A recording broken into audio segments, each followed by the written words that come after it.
বৰ্তমান আজিৰ যিটো দিশৰ পৰিস্থিতি তাৰে কিছু দৃশ্য অলপ আগবঢ়াইছোঁ।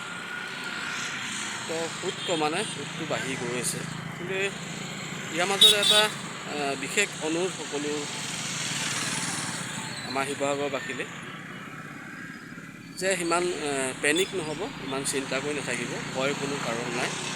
তো যোৱাকালিতকৈ যিটো বেগত যোৱাকালি আমাৰ দিশো বাঢ়িছিলে তাতকৈ আজি কমিছে আৰু নিশ্চয় আশা কৰোঁ আজিৰ দিনটোৰ ভিতৰত দিশৰ পানী কমিব।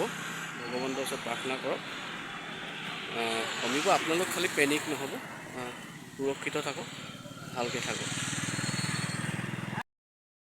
প্ৰথমতে মই এতিয়া দেখাই আছিলোঁ ইটো পাৰে, এতিয়া তাৰ অপজিট পাৰটো দেখাই আছোঁ। এয়া হৈছে এই দিশৰ বৰ্তমান পৰিৱেশ। পুনৰাই কৈছোঁ যে আপোনালোক পেনিক নহ'ব, ইমান চিন্তা নকৰিব। আশা কৰোঁ আজি দিনটোৰ ভিতৰত দিশৰ পানী কমিব। ভালকৈ থাকক, সুৰক্ষিত হৈ থাকক, সুস্থ থাকক। ধন্যবাদ।